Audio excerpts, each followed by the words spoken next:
Everything in the UK is expensive. And no, it's not just you, it's not inflation, and it's not young people being unwilling to work hard. Historically, the UK and London in particular was seen as this wealthy region in Europe. But after the financial crisis, wages have stalled at £40,000. When you take inflation into account, then that same 40,000 actually has 37% less purchasing power. So really you're not earning the same, but a third less than nearly 2 decades ago. The UK isn't what it used to be. Let's run the numbers. £40,000 leaves you with 32,000 a year, or 2,600 a month after taxes. Using the one-thirds rule for housing, an affordable rent price should be around £900 a month.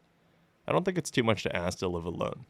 But in central London, you'll struggle to find anything that's half decent. Zoopla shows us that within 5 miles of Covent Garden, there's no studios within Zone 1. So with this budget, you'll have to settle for the sparse choices on the outskirts. But if you don't want to live in a 1950s shoebox, you'll have to pay more, at least $1,500 a month, or compromise and share a flat. Now you might say, well, that's no problem, I can just earn more. But outside of the select few career choices like consulting, law, and banking, owning your business in some way, or being a corporate executive, you just don't. Your salary won't increase that much. It's generally rare to earn anything close to 6 figures. The average engineer makes $22,000 or £10.60 an hour, the doctor $30,000 or $14.50 an hour, and nurse $25,000 or £12 an hour. When Sainsbury's pays $12.45 an hour, it really makes you question why you put so much time and effort into your education.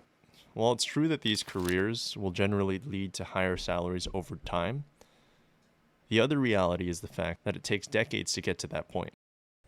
Decades where you're living in substandard housing, where you have to constantly monitor your bills, all while you're working as what the rest of the world sees as a stable, high-paying job. If you're the nurse, doctor, and engineer, I don't think it's too much to ask that after all that schooling, you should be paid a higher starting wage than a minimum wage worker. Instead of this, for some reason, the UK has developed this perverse set of incentives where many of the high-skilled jobs are severely undercompensated, where nurses can be paid less than an Uber driver. When you add in the fact that UK youth unemployment is over 3 times that of the national average, the reality is that even if you have the schooling qualifications, there's likely not a job out there for you. The pay and the stress in the NHS has gotten so bad that many have moved abroad, ironically, to former members of the Commonwealth like Canada, Australia, and the United States, where they can earn much, much more. One of the unique statistics I'll always harp on is the fact that the UK has somehow made itself poorer than many of its former dependencies, from the US, Canada, New Zealand, Australia, Hong Kong, and Singapore. The pay discrepancy has led to a lot of behavioral distortions, where everyone from engineers, medicine, to the humanities wants to work in finance. Why? Because it's the only place that pays anything. Who would want to slave away long hours at the hospital, work as a teacher, or even be an engineer, when you can make 50 to 100% more in the corporate world? But the truth is, after you take away the allure of its former empire, the United Kingdom is very much a shell of its former self. People like to see it as this very cosmopolitan country with plenty of opportunity. But the reality is that time has passed. Financial jobs within its capital are in the bucket, with economic malaise giving company heads every excuse to not hire in anticipation of the next so-called crash. Youth unemployment is 3 times the country average, as the country also faces an overqualification problem, where 4 in 10 employees are overqualified for their jobs. Think about how absurd this is. The only way you can get onto a pay schedule beyond something like Tesco's or Sainsbury's is through a university education. But at the same time, you have a 40% chance of returning to where you started. So the UK is in this unhappy medium, where the pay is low but prices are high. Why? On the workers' side, the UK has consistently cut benefits since the 80s. With every economic crisis came another excuse for austerity, reducing the amount of social benefits for the people at the bottom of the economic ladder.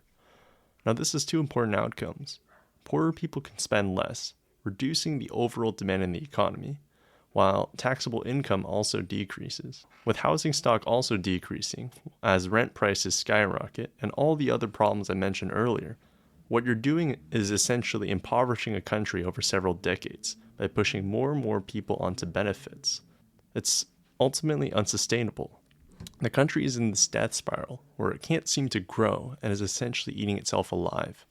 Politicians have quietly called this era of Britain managed decline, where essentially the country is a plane, and instead of trying to prevent the crash, they're at a point where they're trying to cushion the landing. With COVID and Brexit came every excuse for company heads to reduce their headcount. And what the British have built for themselves nowadays is an extractive economy, one where landlords, business owners, and executives extract unreasonable rents from the everyday person, leaving us with overpriced rents, expensive and low-quality foods and transit, a lack of public life, and uncompetitive salaries with nowhere else to turn to. Economics teaches us that capitalism will allocate prices efficiently, but what it forgets to explain is a nuance that the equilibrium can be manipulated. In the case of the UK, you have all these companies unwilling to raise salaries or expand their hiring, leading more and more people to financial ruin as salaries fail to increase. So, final concluding remarks. I'll admit the UK isn't all bad, even with the high costs and low salaries. If you find a gap in the market with the right combination of spending and housing, you can save more than most places in the world. That's still true.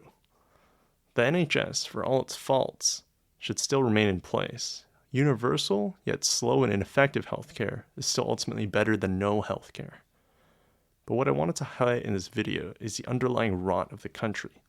Students from all across the world will pay tens of thousands to study here, and under the veneer of newness and perhaps imperial history, fail to notice that the country is on its last legs. What the UK is facing is really a manufactured issue. The country has failed to invest in and sustain itself, with aging transit, an unwillingness to allow housing stock to grow, not to mention Brexit, which has increased trade barriers without even reducing net migration, its stated goal. What the UK needs is to expand its social programs, not more austerity. Long-term projects, though while not as flashy as budget cuts, actually result in lasting change for the country.